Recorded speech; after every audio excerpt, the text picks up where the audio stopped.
Microphone check, 1, 2, what is this? It's the 5'7" assassin in the podcast business. I am your host, Rohan Patra, the rap music plug at your service.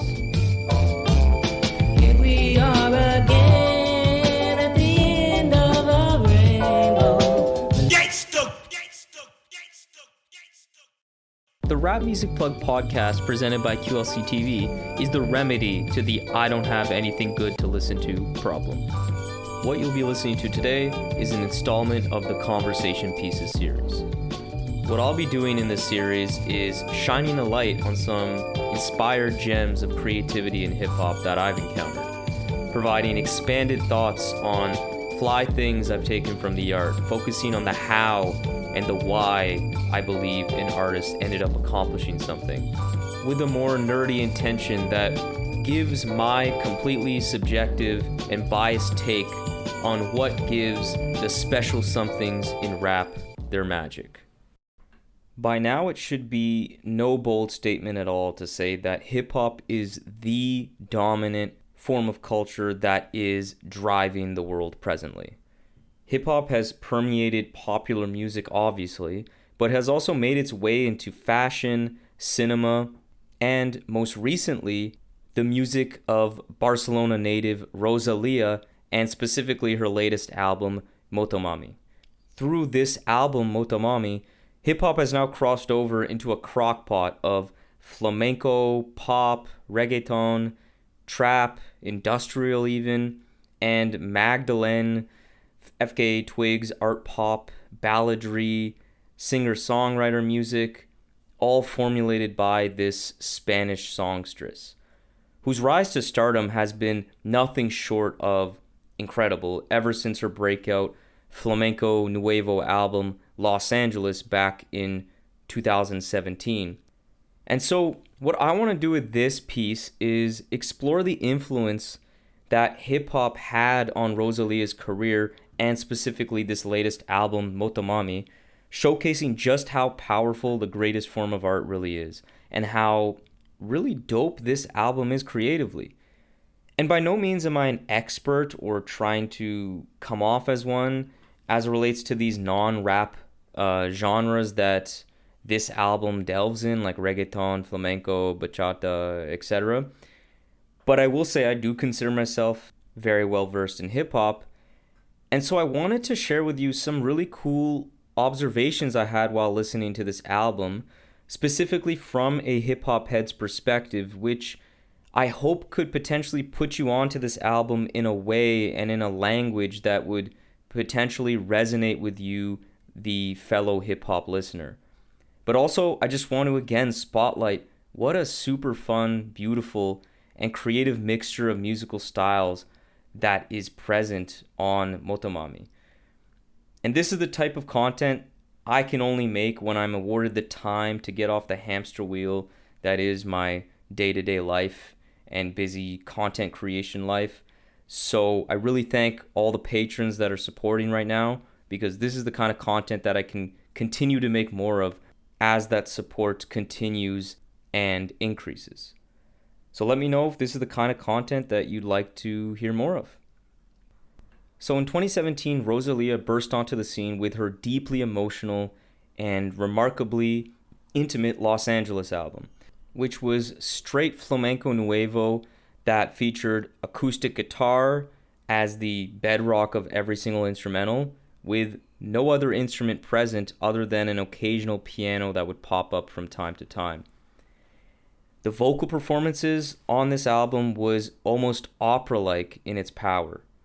As someone who was able to see her live in Madrid of all places, something I will literally never stop flexing, her voice was spellbinding and sounded just as good live, if not better. As some time passed and her profile started to rise, as 2018 progressed and her upcoming follow-up album was slated to release later that year, I started following Rosalìa's social media and seeing some of the widespread international press she was receiving, something began to grow very clear to me. This incredibly talented and beautiful woman is gonna, one, blow the fuck up, if not already having done so, And then 2, this woman from Barcelona loves hip-hop. She was incorporating hip-hop culture into her primary fashion aesthetic. Add on the gold teeth that she now rocks these days, it was the first indication to me of hip-hop's influence on non-hip-hop artists from the international sphere. And this influence would show to be very prominent in Rosalia's career, and specifically her latest album, MOTOMAMI, her long-awaited album after 4 years from her previous. So following the release of Los Angeles in 2017, her stock rose exponentially. Not only was this due to her promising music that presented flamenco music with a youthful vibrancy, but her fashion sense too really began to prove very marketable. Her hip-hop streetwear fashion sense was really cutting edge, and I think made her stand out quite a bit amongst her contemporaries. And not to question the legitimacy of her affinity for hip-hop inspired style, but we all know this. What gets society more hype than a white girl donning aesthetics that originated from black culture? And now a white Spanish artist on top of that, you already know what it is. You already know the deal. But fast forward to 2018 now, her experimental flamenco pop fusion album El Mal Querer, I don't know how to say it, I apologize to all Spaniards out there, catapulted her to superstardom. This was very highly acclaimed and sold very well. I loved it, and it kicked off a world tour for her. Heck, it even landed on Rolling Stone's updated 500 greatest albums of all time. And from that point on, we saw Rosalìa make her first true direct links to hip-hop artists, collaborating with Travis Scott, as well as landing on hip-hop adjacent or heavily influenced by hip-hop works by James Blake and The Weeknd. Now, although her previous work, and especially her debut, felt authentically her, 2022's MOTOMAMI feels like it showcases the complete her, both in tone, musical style, and presentation. MOTOMAMI displays the emotional and vulnerable sides of her, while also showcasing some goofiness, some sexiness, and confidence that are obviously key parts of her personality as well. And one of the key ways she does this is her fully embracing hip-hop in a more serious way. And I feel like that shows her full self because, like I said, I really feel like she does love hip-hop. And that's what I really want to explore more now. How did she do that with MOTOMAMI? As one can see in the production credits, some very familiar names to hip-hop and modern R&B music fans can be seen through the Neptunes, as well as Frank Dukes and Noah Goldstein, who have been mainstays in many Kanye West projects for the past decade plus. So in addition to some of the collaboration with hip-hop and hip-hop adjacent artists, as I just mentioned previously, her first really clear flirtation with hip-hop in her solo catalog of work was seen on the El Mal Querer track De Aquí No Sales. I hope you can even know what track I'm talking about, but if not, it is track 4. This track is built mainly off a flurry of samples using Rosalia's voice, traditional flamenco-style hand claps, and also car sounds, hard drums, and bass. It's a really wacky track, but I think it really works. And so on MOTOMAMI now, I feel like that flirtation transitions to at least second base now, since the instrumentals on this album rely much more heavily on the foundations of sampling. On track 4 on MOTOMAMI, although no individual sound feels exclusively like a 100% hip-hop element, the way this tapestry of sound is placed and manipulated feels very inspired by more abstract or experimental hip-hop sampling structures. Even the way she delivers her vocals sometimes evokes hip-hop, such as on the blisteringly abrasive and strange opener to this album that sees Rosalìa use a rapping cadence in her verses. That song also showcases the use of how vocal sample hits are frantically placed throughout this album. No better illustration of this than the exceptionally strange track Cute, where there is pad drumming that is just absolutely bonkers. It's certainly a fun and highly freaky moment on this album. As someone who just saw Fresh Kills on tour with Arm & Hammer just this past month, who absolutely murked his pad drumming set, I could fully see him performing a beat like this live in front of a crowd. Rosalìa has stated in the past that she admires the work of hip-hop artists like Kanye West, as well as other artists that are slightly related like James Blake and Frank Ocean. So it's really no surprise that her love for this sound has permeated so deeply into her music. And zeroing in on Frank Ocean for a second, he was specifically cited as an inspiration to really create freely on Motomami, and it makes perfect sense. Because this album really does feel reminiscent of Blonde in its minimalism, intimacy, and oddball musical sensibilities.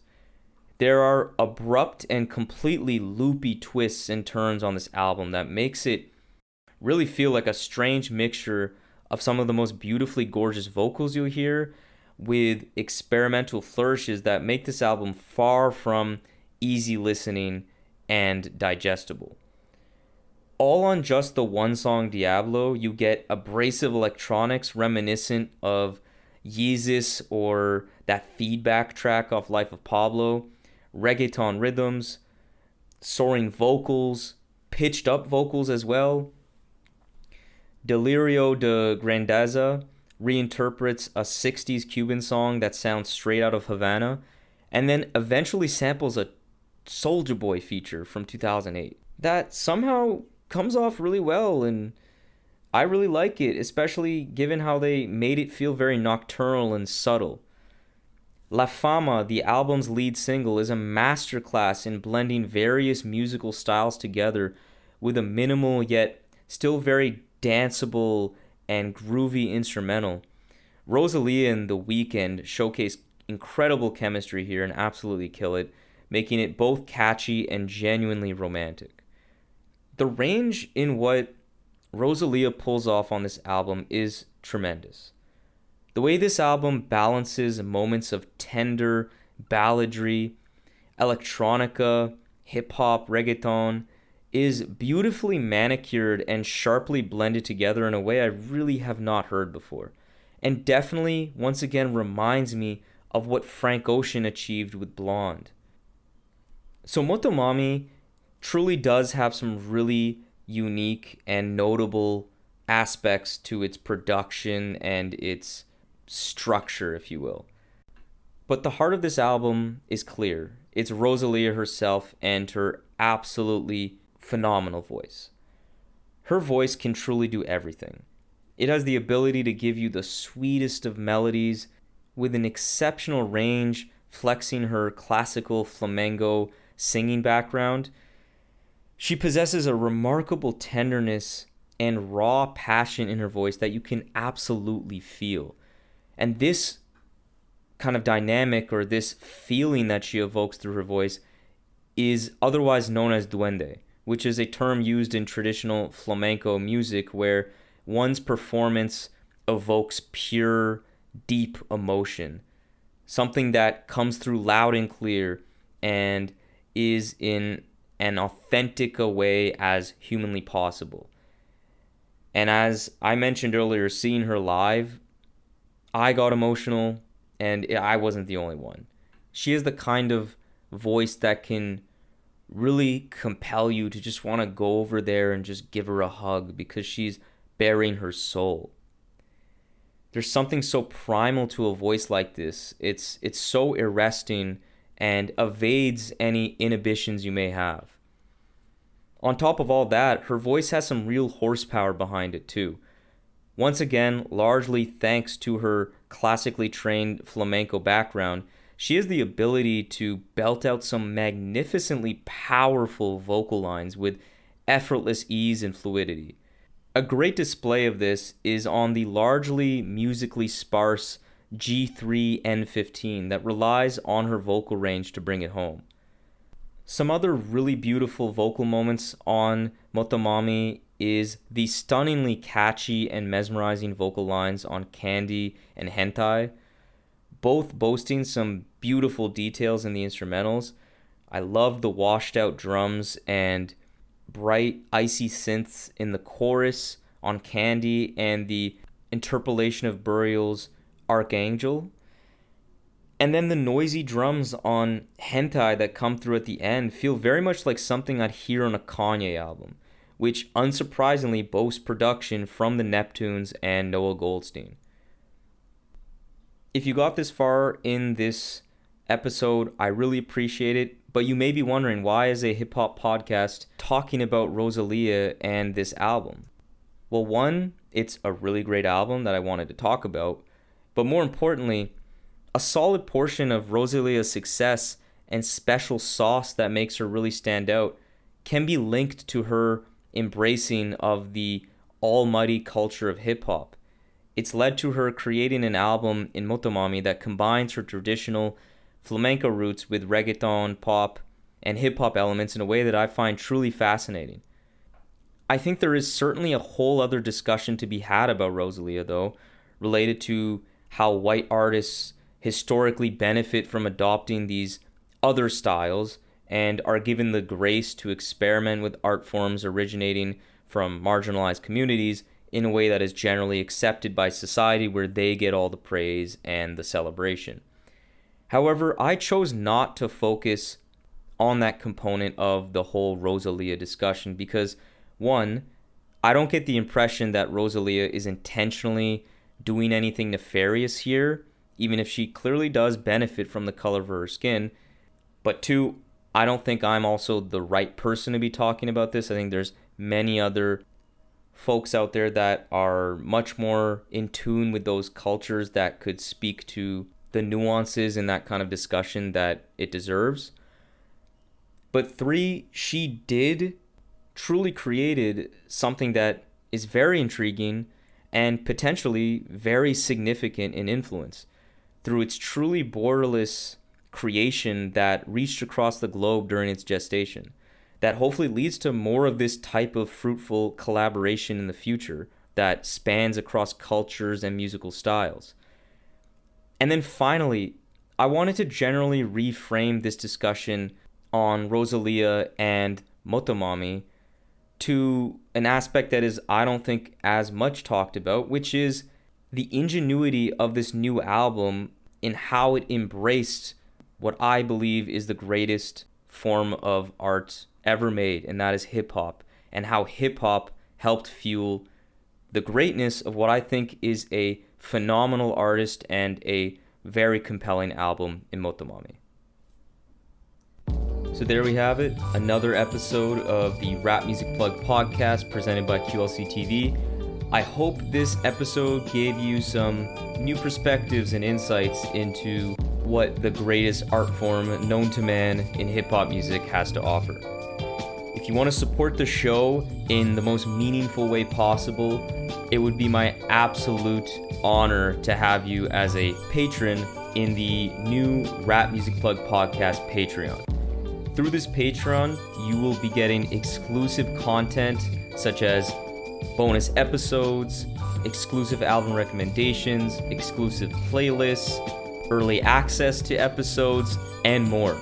And above all, though, you will be able to support the show directly in a way that will not only justify the crazy amount of time I spend on this show already, but allow me to cover some of the expenses related to supporting all of these great artists that we cover on the show through the website, and will allow us to sustain and build on this amazing growth that the RMPP has experienced recently. Big shout out to Dano of Free Music Empire, Levy, Mahima, Jeff, Mitch, Dash Lewis, Pancake Cleaner, Trey, Noah, Justin, Brandon, Joe, Gavin, Matt, Teddy Faley, Jackson, Fatman Toom, and Khalid for your generous support through the Patreon. I really appreciate it. So if you have any questions about any of the Patreon stuff, or just want to keep tabs on the show, interact with me on rap music and all the great stuff that we can talk about, follow me on Twitter and Instagram at rapmusicplugpod, or shoot me an email at qlctv.podcast@gmail.com. You can also rate and review the show on Apple Podcasts and subscribe on YouTube and Spotify as well. But that's enough self-promotion for this episode. I hope you enjoyed it. Peace.